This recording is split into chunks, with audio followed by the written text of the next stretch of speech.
¿Qué tal? ¿Cómo están, amigos? Buen día. Un saludo para todos. Y pues esta mañana vamos a charlar un poco de defensa fiscal, pero pensando como contador. ¿Cómo lo ven? Espero sea de su interés. Preparé un material lo más ad hoc posible y lo llamé defensa fiscal paso a paso o defensa fiscal para contadores. Entonces, sin más preámbulos, sin más interrupciones, demos inicio a nuestra charla. Inicio, ya ven que casi todos ya me conocen, inicio siempre con algunas citas célebres, unas frases, algunas palabras motivacionales. Esta vez encontré esto y lo quise poner como parte de la introducción, el precio del éxito.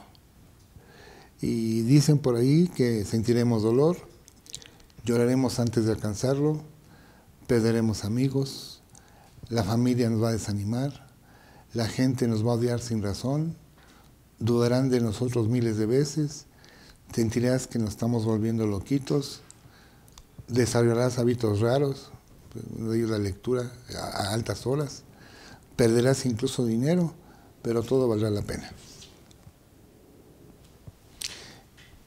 Si quieren ser, o en algún momento en su vida han pensado en ser defensores,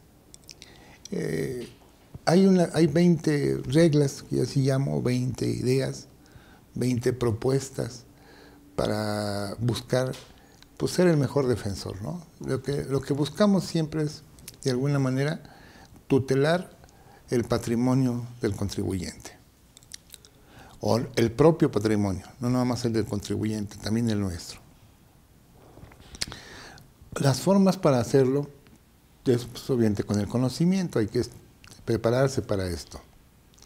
He insistido en muchos de ustedes, sobre todo si son jóvenes, no importa la edad, pero va para los jóvenes, una segunda carrera. Si ya son contadores, estudien Derecho, de verdad, se los recomiendo, yo sé lo que les digo. Les va a dar una visión mucho más periférica, más amplia, mucho más completa, y entonces podrán combinar esas dos materias y la van a hacer con muchísimo éxito, se los aseguro. ¿Okay? E independientemente, si quieren ustedes seguir siendo contadores, pues deben de conocer las bases de una defensa fiscal que pueda llevarnos al éxito. ¿Qué puntos hay que valorar como defensores? Primero, la honradez, la sensibilidad, la modestia. Hay que ser tenaces, hay que ser apasionados, minuciosos, pulcros, breves, concisos, exactos y elocuentes. Respetar, el respeto, autenticidad. Hay un dicho que que comento, hay algo que no le podrán robar al hombre, todo al ser humano. Al ser humano, al hombre, a la mujer le pueden robar su dinero, sus bienes, sus maridos, sus esposas, sus novias, sus mujeres, sus novios. Se los pueden robar. Pero hay algo que nunca les van a robar. Se llama el estilo. El estilo es único. Cada quien tiene su propio estilo. Y ese no se roba. Y aunque se copie, las copias nunca serán igual que los originales. ¿Okay? Entonces hay que ser auténticos. Eso es parte del estilo. Eviten rodeos, no citen doctrina como regla general, sean autocríticos, perspicaces, nada es insignificante. En mi defensa nada es insignificante. Administren correctamente el tiempo, exploten el impulso, la dejadez, del contrario, si el otro se deja, pues explótenlo, o ustedes, sus impulsos, sépanlos explotar. Y por último, siempre tengan un plan B, C, D o la letra que sea. O sea, no todo lo descansen en una sola salida. Tengan diferentes alternativas. La defensa es una de ellas. Y una defensa, pues para que tenga éxito, pues tiene que tener muchas bases. Si esta pequeña introducción nos sirve, nos ayudará a entender un poco más el tema. ¿Okay? Hay que explicarle al cliente sin tremendismo, pero con realismo, el viacrucis de la defensa y las distintas opciones que tiene a corto, mediano y largo plazo. No pueden ustedes asegurar el éxito porque ustedes no tienen el control del caso. Ustedes tienen la información del caso, tal vez puedan tener hasta las pruebas, pero hay un tercero que se llama juez, que es el que va a valorar tanto los argumentos como las probanzas, y en base a ello probablemente emita un fallo. Así que, ¿cómo ustedes pueden asegurarle a un cliente que van a ganar? No mintamos, no estamos siendo honestos, no estamos siendo honrados. Hay que decirle, oye, mira, la defensa es una salida, es una de las tantas tácticas o vías o alternativas para resolver esta situación. Ya él tomará la decisión en base a lo que le planteemos. Con el paso de los años, revisando ahora sí que el camino recorrido, que es básicamente lo que estoy plasmando en estos materiales, es hacer resúmenes. Y me pregunto, ¿y por qué no hay defensa en México? ¿O por qué la defensa es tan poca, tan corta? Y he encontrado como respuesta a estas preguntas que yo me hago estos 5 temas o estos 5 puntos. La apatía, es poquito, no vale la pena, ¿para qué lo peleo? Ni voy a ganar. O sea, todavía no estamos ya en una instancia contenciosa, y ya estamos derrotados. No hay que ser apáticos, ¿verdad? Quiten ese punto negro. Temor a la represalia, y si se enojan, y si se molestan, y si vienen y le buscan, pues todo tiene un riesgo, amigos, todo tiene un riesgo. Puede que no pase, puede que sí pase, la mayoría de las veces no pasa, pero hay que valorarlo, pero no significa que eso debe ser un obstáculo. Pues, tratar de cumplir dentro de los campos permitidos todo el proceso que conlleva ser contribuyente no es tarea fácil, pero tampoco imposible. Es una cuestión de estructurar mis procedimientos, iniciando con un buen control interno, con el acopio de pruebas, con la razonabilidad de mis operaciones, la materialidad, la razón de negocios, en fin, todo aquello que lo encierre o que encierre el tema por el cual voy a combatir. ¿Okay? Y si eso está bien, ¿por qué temor a la represalia? Les digo, en la experiencia de 10 casos, de 20 casos, tal vez uno haya un poco de regreso de autoridad, pero es un caso, les digo, muy esporádico. Costo. Pues la defensa tiene un costo. Sean abogados, sean copias, sean garantías. Tiene un costo y hay que verlo como una inversión, no como un costo. Costo sería si tienen que enfrentar una obligación tributaria sin que el Estado tenga derecho a ello. Porque el Estado es muy arbitrario en ocasiones, se excede. Vamos a suponer, es un ejemplo, creo que todo el mundo lo ha vivido. Resulta que yo tengo una cuenta de banco concentradora y resulta que los depósitos que llegan a las distintas cuentas alternas, después saco ese dinero y lo meto a la concentradora para tener pues, todo el dinero en una sola cuenta. ¿Okay? Llega una revisión fiscal y dice la autoridad, oye, pues es que esos depósitos son ventas que no declaraste, ¿no? Pues son traspasos entre cuentas. En lo que le explicas, lo entienden, lo comprenden, les exhibes lo que haya que exhibirles, ellos se cierran y de repente dicen, son ingresos no declarados. Y te andan fingando una posible diferencia. Eso no es correcto, estamos. Y tan eso, que no es correcto, que no es el único caso. Chequen el 26A de código para que vean cómo se excede la autoridad con el 26A de código. en tratándose de personas físicas. El 5A de código. Hay muchos artículos que en su contenido encierran algunas violaciones. Pues todo eso hay que estudiarlo, hay que revisarlo, para checar que efectivamente la autoridad ajuste su actuar a las leyes, en estricto apego al derecho. Entonces no lo vean como un costo, véanlo como una inversión. Tiempo.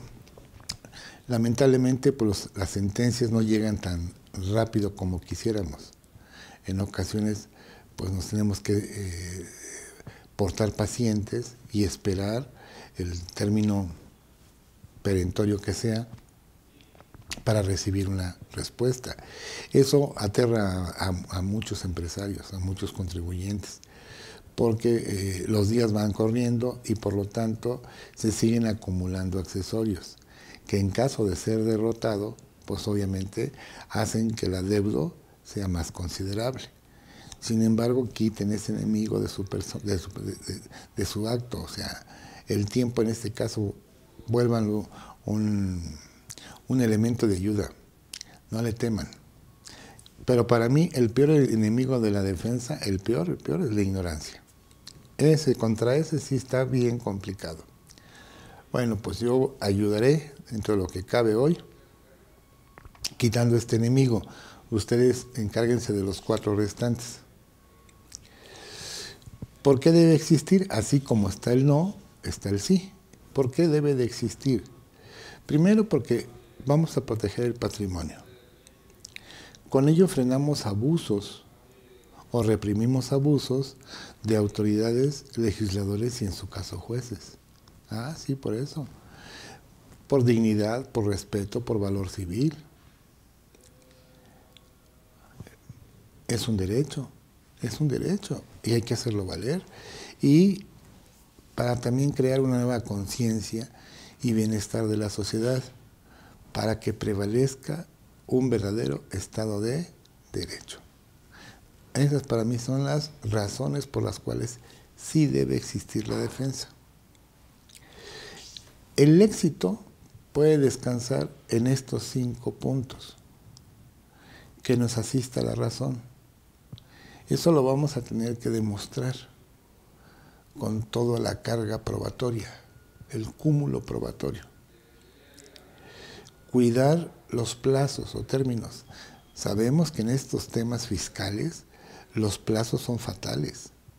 No hacen nada, se quedan callados o se quedan impávidos. Con el tiempo eso se convierte en algo firme y contra actos firmes no hay defensa. ¿Okay? Se complica en este caso la defensa. Entonces cuiden los plazos, por favor. Chequen los términos que les da la ley para cada argumento para cada tipo de defensa que vayamos a interponer. La formalidad siempre será por escrito, limpio su escrito, sin manchas, sin borrones, sin tachones. Orden, lleva un orden, una secuencia. Pulcritud, ¿okay? Sean pulcros en su lenguaje, para que todo eso sea valorado. Obviamente, la reina de toda controversia en cualquier parte del mundo se llaman pruebas o evidencias. Entonces hay que tener perfectamente identificadas qué pruebas voy a aportar. Y acreditar la personalidad de manera oportuna. Si van a representar a alguien, que tengan ustedes la representación legal para poderlo representar. Entonces, ¿quieren ganar? Bueno, adicionalmente a lo que hemos platicado, que nos asista la razón, cuidemos los plazos, seamos formales, las pruebas y por último, la personalidad. Fíjense que los impuestos son tan antiguos como el ser humano.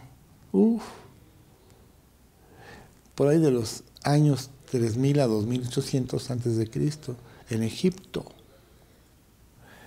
Esa es la historia, lo que dicen los antecedentes. En Grecia también se creó una hacienda pública. se encargaba de recaudar los tributos. No era un sistema sólido y voluminoso. Ajá. Y el pago que se hacía pues, era para cubrir ciertos gastos del Estado. En el Imperio Romano también se creó un sistema fiscal donde los ciudadanos tenían que pagar impuestos al Estado. En el ejemplo que les pongo, el 1%, que en épocas de guerra se incrementaba hasta el 3%. Como fue creciendo el imperio, se consiguió generar más riqueza y se ha ido fortaleciendo. ¿Cuáles son los elementos principales de un impuesto? El que sea. Primero, el hecho imponible, lo que obliga tributariamente, es decir, lo que estatuye la norma, lo que establezca la norma, la hipótesis jurídica para que se perfeccione el hecho imponible. No me lo confundan con el hecho generador. El hecho imponible es algo fáctico, ¿okay? Se vuelve o se hace realidad cuando el hecho generador se concreta. Hay quien, y respeto todas las opiniones, hay quien dice que hecho generador es igual que hecho imponible, no lo comparto. El hecho imponible es la situación jurídica que motiva la obligación tributaria. El hecho generador es desarrollar o realizar el acto o la actividad que forma parte del hecho imponible. Es decir, la concreción, el hecho en sí. ¿Okay? Y el hecho imponible es el elemento fáctico. Se vuelve real cuando el hecho generador se perfecciona. Sujeto pasivo, la persona o organización que enfrenta la obligación. Base imponible, el monto sobre el que se aplique el impuesto. Tipo de gravamen, la proporción que se aplica a la base. Y la cuota tributaria, la cantidad que se debe pagar. Hay una pintura ahí de Peter Bruegel, Tax, cobrando impuestos. Es una pintura de 1600. Ahí se ve cómo están los recaudadores fiscales con sus cestos. El famoso fiscus, de ahí nace la palabra fisco, de un cesto, de una canasta en la cual se recaudaba el dinero de los tributos y se llevaba a su conteo o a su custodia. Eso se refiere esta pintura está en Nueva York, es viejísima, 500 años. Los tributos tienen dos características. Los indirectos van a bienes y servicios, afectan indirectamente a las personas, y el más conocido, ustedes ya lo han tenido en sus manos, el IVA. ¿Okay? Es un impuesto que se aplica a bienes y servicios. Es indirecto. Y tenemos los impuestos directos. Esos ya gravan directamente a las personas. El caso más concreto es renta. ¿Okay? Por la modificación del patrimonio que tiene una persona física, o para las personas morales por la utilidad o resultado fiscal que tienen en su actuación. Por ahí tenemos proyectos como el impuesto al patrimonio, como en Estados Unidos, tenemos el impuesto a las herencias y legados, también proyecto. Okay. Entonces, siempre habrá impuestos. En todo el mundo habrá impuestos. Sí, son tan antiguos como el hombre y son necesarios para el sostenimiento del gasto corriente o del gasto público. Si se usara de manera adecuada para ese fin, creo que la gente no tendría tanta resistencia a su pago. El problema es que hemos visto que en distintas administraciones de diversos partidos, luego no se cumple a cabalidad con el uso y destino de las contribuciones. Por eso es que la gente se resiste a su pago o se resiste a la obligación. Nadie está ¿cómo explicar? Nadie está impedido a que no planeemos nuestro negocio. Yo hago mi plan de negocios y dentro de mi plan de negocios tengo que hacer un plan para pagar correctamente mis impuestos. Forma parte de mis negocios. El problema es que no planeamos, no tenemos planes de negocios. Somos muy empíricos, somos muy aventados a poner negocios, a hacer empresas, a pensar en un proyecto económico, pero no siempre apoyado con un plan de negocios. Pues en el plan de negocios debe haber un capítulo que diga correcto pago de impuestos y planear sus impuestos. Desde luego, no está prohibido, está permitido. En México, en la época prehispánica, por ejemplo, Tenochtitlán, se pagaban tributos en especie, chile, frijol y cacao, como ven.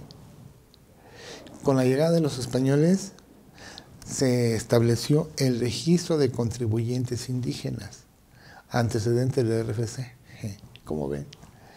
¿Saben cómo se llamaba el impuesto en la época mexica? Calpisqui.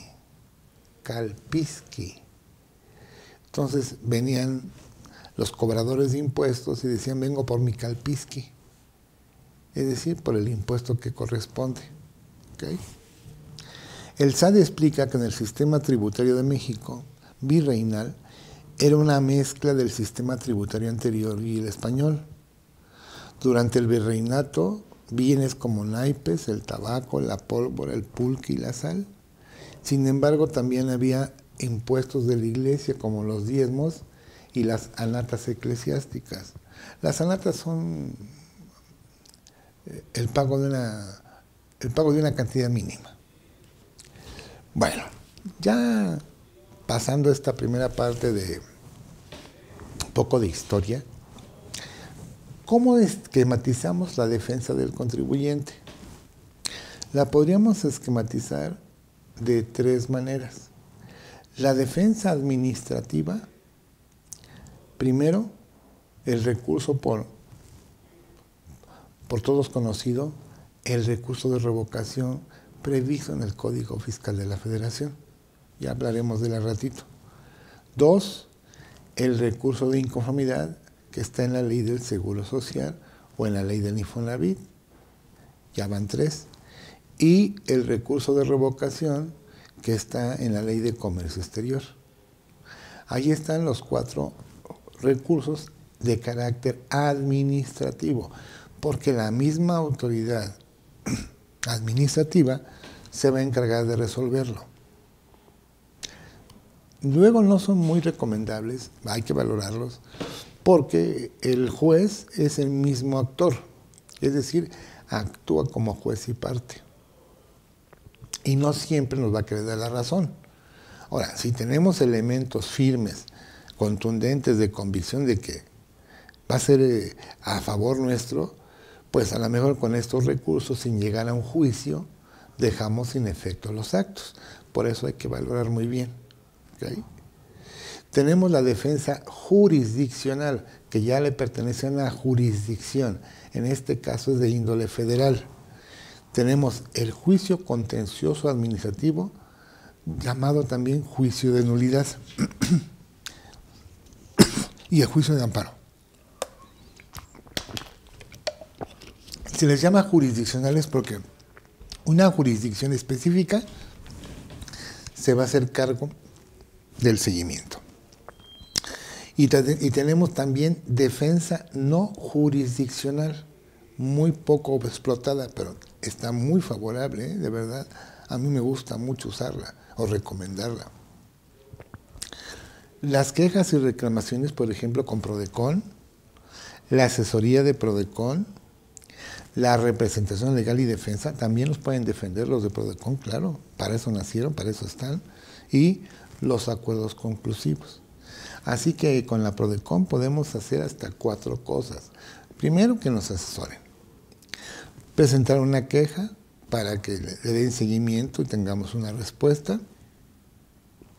Que nos representen legalmente hasta por cierto monto, como les decía. Y en caso de que tuviéramos que enfrentar una obligación tributaria, pues llegar a un acuerdo conclusivo con su intervención. Y la ventaja de ese acuerdo conclusivo es que no hay multas. Entonces es importante conocer todos los medios de defensa que están al alcance de todos los contribuyentes. Para eso es esta charla de este día. ¿Okay? Entonces, o me voy por defensa administrativa, o me voy por defensa jurisdiccional, o me voy por defensa no jurisdiccional. Yo tomaré la decisión. Necesitamos conocer, pues obviamente, las instancias de cada caso para tomar una decisión correcta. Hablemos de los no jurisdiccionales, en este caso Prodecon.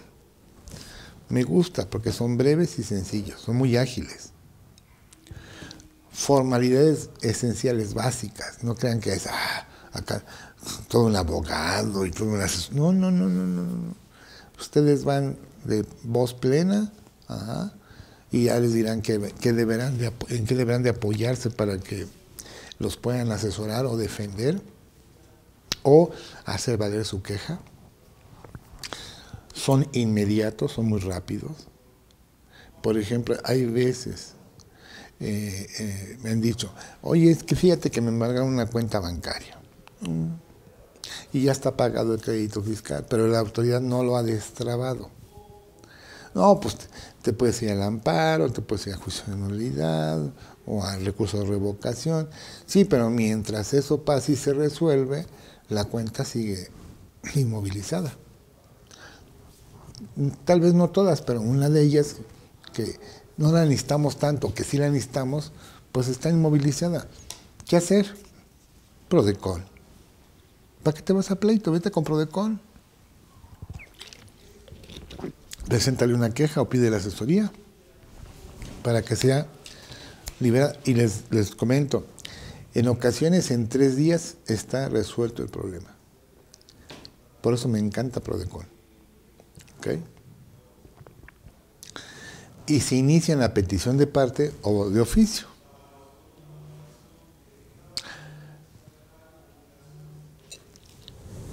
La Subprocuraduría de Protección de los Derechos del Contribuyente presta el servicio de quejas y reclamaciones, las recomendaciones públicas y los acuerdos de cierre. La Subprocuraduría de Asesoría y Defensa del Contribuyente asesora. La de análisis sistémicos y estudios normativos, las consultas especializadas. Y la de gestión institucional, los acuerdos conclusivos. Entonces, ahí tienen ustedes a quién dirigirse en caso de que sea necesario apoyarse con esta instancia. Que a lo mejor, en vez de un juicio, lo resuelvo de una manera administrativa, no jurisdiccional. Y me ahorro mucho tiempo, mucho dinero, desgaste, y voy a conseguir lo que yo estoy intentando.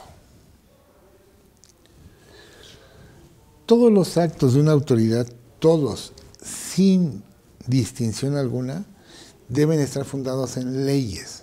Es decir, la administración se debe basar en la legalidad.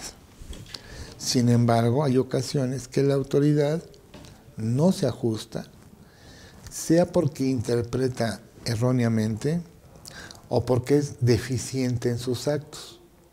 Se equivoca. Ello provoca actos ilegales o injustos. También el legislador se puede equivocar cuando al emitir una ley, ésta no se ajusta a lo que establece la Constitución. Ante la afectación de esos derechos, yo particular puedo hacer uso de los medios de defensa que la propia Constitución y las leyes me dan para que yo tenga esa oportunidad, sea para impugnar una ley o un acto, un procedimiento o una resolución de una autoridad fiscal.